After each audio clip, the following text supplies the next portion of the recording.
Welcome to study physics channel. आज बच्चों आपको chapter 4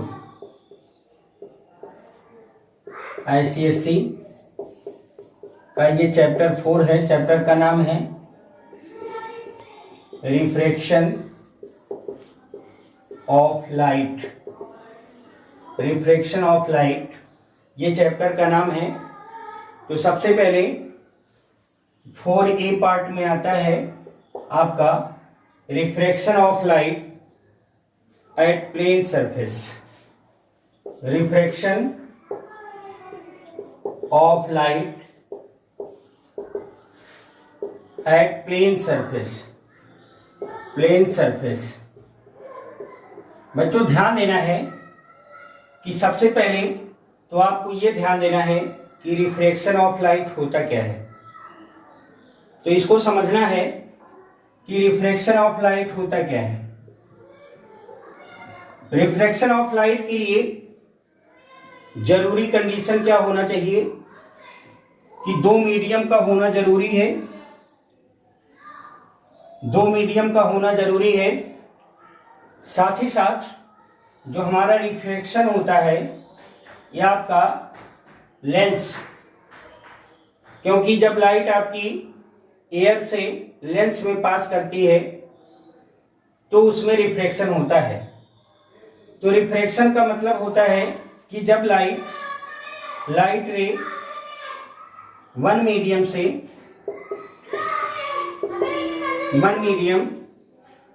to second medium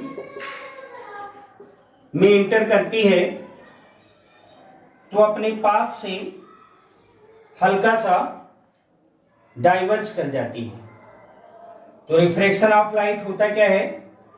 suppose that ये लाइट रे है, फर्स्ट मीडियम से चली और सेकेंड मीडियम में जाने पर ये अपने पाथ से क्या हुआ, या तो अबे नॉर्मल होता है या टुवर्ड्स द नॉर्मल होता है। तो इसके दो कंडीशन को आपको समझाएंगे, लेकिन सबसे पहले ये समझ लेना है कि रिफ्रैक्शन ऑफ लाइट होता क्या है। तो when light ray passing from one medium to another medium, then ये अपने पाथ से क्या होता है, बेंड कर जाता है। और इसके दो केस होते हैं, केस 1 और केस 2। 1 में क्या होता है कि लाइट रे डेंसर टू रेयर, और दूसरा केस होता है रेयर टू डेंसर में पास करती है। तो ध्यान देना है कि सबसे पहले तो ये समझ लेना है कि जो लाइट्स आपकी चलती है इसको हम इंसिडेंट रे कहते हैं। Incident ray. और जब लाइट ये पहले मीडियम से पास करके दूसरी मीडियम में जाती है तो अपने पास से डाइवर्स करती है और इस रे को रिफ्रैक्टेड रे कहते हैं। Refracted ray. और ये आपका नॉर्मल है, नॉर्मल। तो ध्यान देना है कि हमारा नॉर्मल और इंसिडेंट रे के बीच में जो एंगल बनता है इसको एंगल ऑफ इंसिडेंस कहते हैं, रिप्रेजेंटेड बाय स्मॉल आई। और angle between the refracted ray and normal is known as angle of refraction। तो I क्या है, I ये आपका एंगल ऑफ इंसिडेंस, और R क्या है, एंगल ऑफ रिफ्रैक्शन। बच्चों ध्यान देना है कि अब बात आती है कि जब लाइट आपकी denser medium to rare medium में जाएगी तो क्या होता है। तो इसको समझना है फर्स्ट और सेकंड केस को।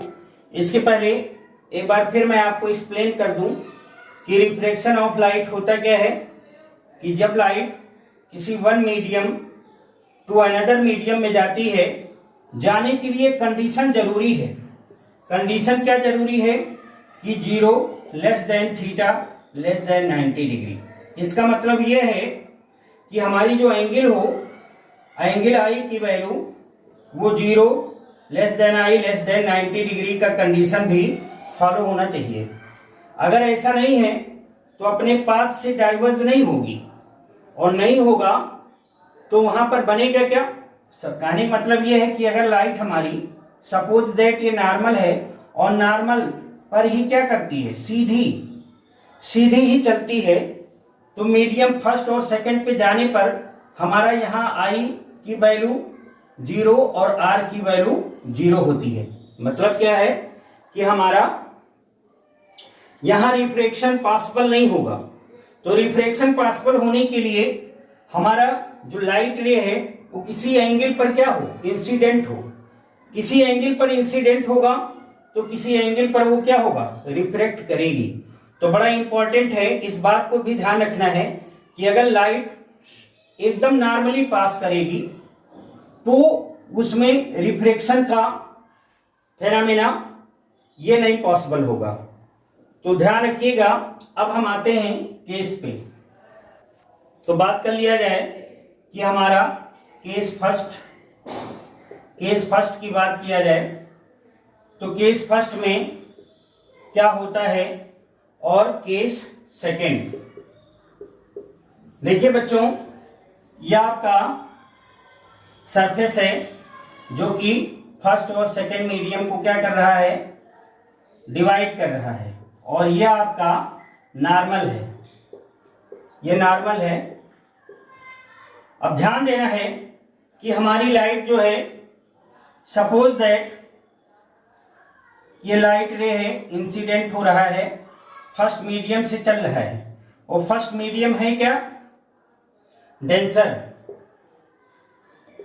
फर्स्ट मीडियम क्या है, डेंसर। ये लाइट किस में जा रही है, सेकंड मीडियम में। सेकंड मीडियम क्या है, रेयर मीडियम है। तो ध्यान दीजिए कि लाइट अगर डेंसर टू रेयर मीडियम में जाती है तो नॉर्मल से क्या होता है, दूर जाती है, मतलब अवे फ्रॉम नॉर्मल हो जाता है।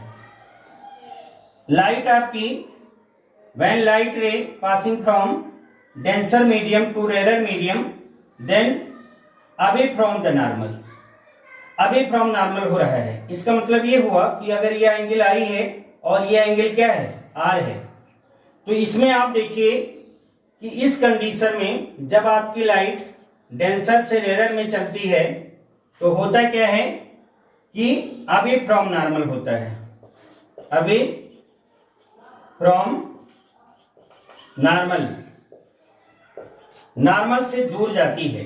ये पहला कंडीशन है। और इस कंडीशन में हमारा जो एंगल आर होगा ये ग्रेटर देन क्या होगा, एंगल आई।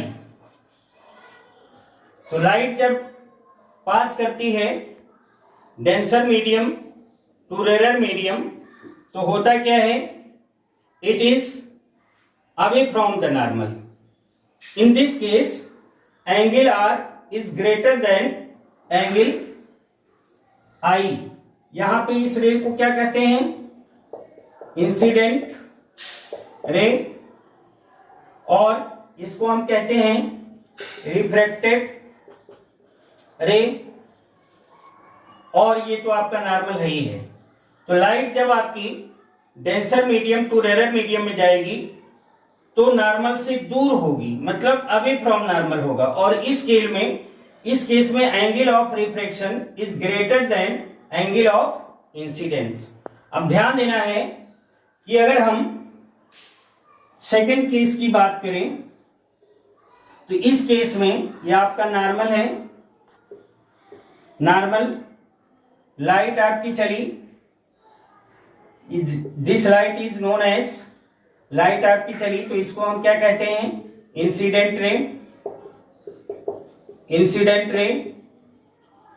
जैसे ही अब बात करें कि ये मीडियम क्या है, rare medium, rare medium, light आपकी रेयर मीडियम से चल रही है, और जब ये डेंसर मीडियम में जाएगी तो ये टुवर्ड्स द नॉर्मल हो जाती है, टुवर्ड्स द नॉर्मल। इस केस में आपकी लाइट रे क्या होता है, towards the normal, towards the normal. तो बच्चों ध्यान देना है। अब इस केस में देखिए ये एंगल आई है, एंगल ऑफ इंसिडेंस, ये क्या है, एंगल ऑफ रिफ्रैक्शन। तो when light ray passing from rare to denser medium then towards the normal, after refraction क्या हो रहा है, टुवर्ड्स द नॉर्मल हो रहा है। और इस केस में जो एंगल आई है वो आपका ग्रेटर देन क्या होगा, एंगल आर। तो ये दो कंडीशन है जिसमें आपने देखा कि जब light denser to rare medium में जाती है तो अवे फ्रॉम नॉर्मल हो जाता है, और इस केस में angle r is greater than angle i होता है।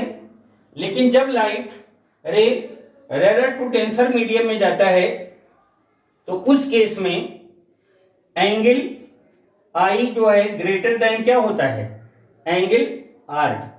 तो ये दो केस हैं आपका रिफ्रैक्शन ऑफ लाइट। तो आप ध्यान देना है बच्चों कि law of refraction of light, law of refraction of light, ये आपका क्या होता है, law of refraction of light. तो ध्यान देना है कि फिर वही चीज डायग्राम पहले बना लें कि अगर ये आपका दिया गया है, नॉर्मल दिया है, ये नॉर्मल है, और ये जो है आपकी जो लाइट चली ये आपका इंसिडेंट रे है, इंसिडेंट रे। और सपोज दैट कि लाइट हमारी, सपोज दैट एयर है और ये आपका एयर से किस में जा रही है, ग्लास में जा रही है, एयर टू ग्लास पास कर रही है। ध्यान देना है एयर यहां पे क्या होगा, रेयर मीडियम होगा, रेयर, और ये क्या है, डेंसर। अब देखिए इस केस में क्या होगा कि लाइट जब आपकी रेयर टू डेंसर मीडियम में जाती है तो क्या होता है, टुवर्ड्स द नॉर्मल होता है, टुवर्ड्स द नॉर्मल। तो ये एंगल आपका क्या हो गया, आई, और ये एंगल क्या हो गया, आर। तो law of refraction of light, there are two laws as, देखिए दो लॉ क्या है, फर्स्ट लॉ क्या कहता है कि जो हमारा इंसिडेंट रे है, इंसिडेंट रे, रिफ्रैक्टेड रे, ये आपका है रिफ्रैक्टेड रे, और नॉर्मल, ये तीनों एक ही पॉइंट पर क्या करता है, लाई करता है। तो फर्स्ट लॉ क्या कहता है, incident ray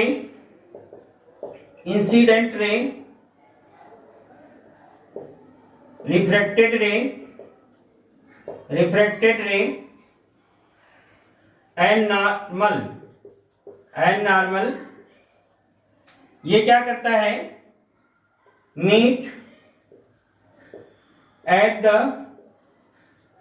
same point in the refracting surface, refracting surface।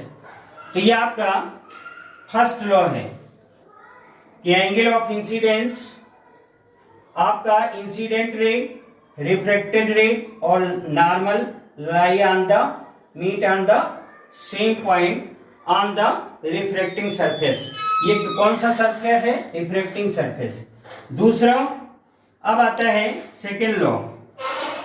Second law बड़ा ही इंपॉर्टेंट है, सेकेंड लॉ जिसको हम स्नेल्स लॉ कहते हैं, इसको हम क्या कहते हैं, स्नेल्स लॉ।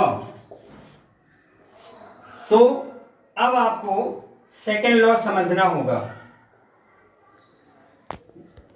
अब आता है सेकेंड लॉ, सेकेंड लॉ, जिसको हम क्या कहते हैं, स्नेल्स लॉ।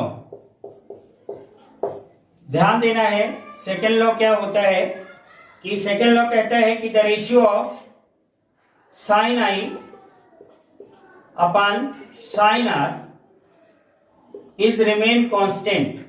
ये क्या होता है, कांस्टेंट होता है, जिसको हम म्यू से रिप्रेजेंट करते हैं। कहीं कहीं इसको म्यू से रिप्रेजेंट करते हैं और कहीं कहीं इसको हम स्मॉल एन से भी रिप्रेजेंट करते हैं।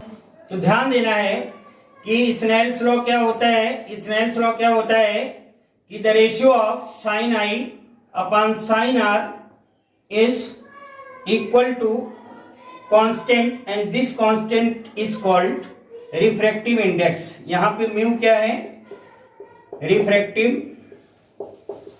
Refractive index.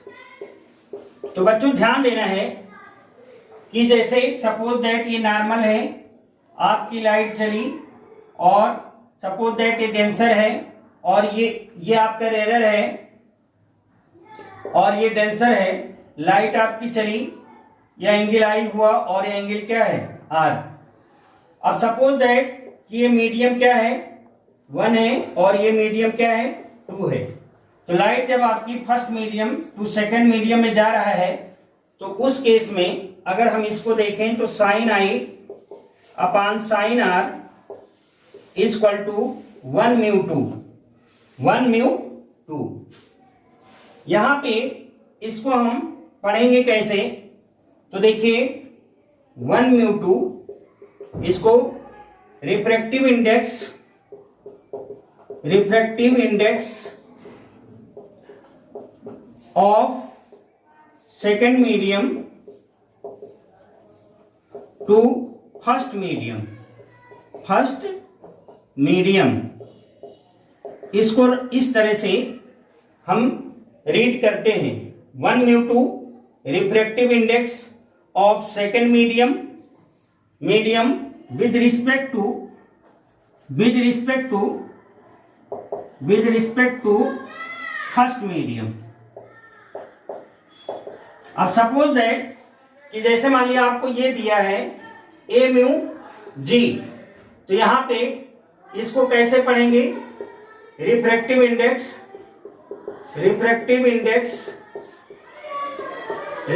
Index of glass with respect to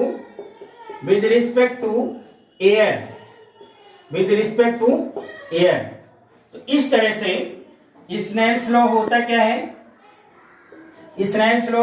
है, कि आई क्या है, एंगल ऑफ इंसिडेंस, आर क्या है, एंगल ऑफ रिफ्रैक्शन। तो according to second law of refraction of light, the ratio of angle का, साइन के एंगल का ratio, angle of sine I upon sine R is known as constant and this constant is called refractive index of a medium, ध्यान देना है कि इसी को हम स्नेल्स लॉ भी कहते हैं। स्नेल्स लॉ भी अगर आता है तो क्या लिखेंगे, the ratio of sine I upon sine R is known as refractive index are constant. और इसके पढ़ने के लिए हमने आपको बताया जैसे 1 म्यू 2 दिया है तो refractive index of second medium with respect to first medium, इसको हम इस तरह से रीड करते हैं। तो ये रहा 2 लॉ। पहला लॉ क्या कहता है कि जो हमारा इंसिडेंट रे है, रिफ्रैक्टेड रे है और नॉर्मल, ये तीनों एक ही पॉइंट पर लाई करता है, मीट करता है। और सेकेंड लॉ जिसको हम स्नेल्स लॉ कहते हैं, क्या होता है, the ratio of sine I upon sine R is remain constant and this constant is known as refractive index of a medium. तो बच्चों ध्यान देना है, आज आपको इस वीडियो में आपको हमने बताया कि रिफ्रैक्शन ऑफ लाइट होता क्या है, रिफ्रैक्शन ऑफ लाइट होता क्या है कि जब लाइट किसी one medium to another medium में पास करती है किसी एंगल पर तो अपने पाथ से डाइवर्स कर जाता है, this is known as refraction of light. दूसरा हमने बताया कि law of refraction of light, law of refraction of light, law of refraction of light. तो हमने आपको बताया कि दो लॉ होते हैं। पहला लॉ इंसिडेंट रे, रिफ्रैक्टेड रे and normal lie on the same point on the refractive surface. दूसरा बताया सेकेंड लॉ जिसको हम स्नेल्स लॉ भी कहते हैं। Snell's law, according to Snell's law the ratio of sin I upon sin R is remain constant and this constant is known as refractive index of a medium। और इसको हम read कैसे करते हैं, अगर 1 से 2 में जाता है तो refractive index of second medium with respect to first medium. Suppose that कि आपका ये लिखा हुआ है ए म्यू डब्ल्यू, यहाँ वाटर है, W for water, A for air. अब इसको रीड कैसे करेंगे, तो refractive index of water with respect to air. इस तरह से आज हमने इस वीडियो में refraction of light, law of refraction of light and Snell's law को एक्सप्लेन किया है। नेक्स्ट वीडियो में हम आपको बताएंगे कि कौन कौन सा फैक्टर होता है जो रिफ्रैक्टिव इंडेक्स पर डिपेंड करता है, और साथ ही साथ principle of reversibility of light, और इस तरह के और भी जो भी प्रॉब्लम है उसको हम शेयर करेंगे। तो आज इसको अच्छी तरह से आपको स्टडी करना है और इस वीडियो को आप सब्सक्राइब जरूर कर दीजिएगा। Thank you.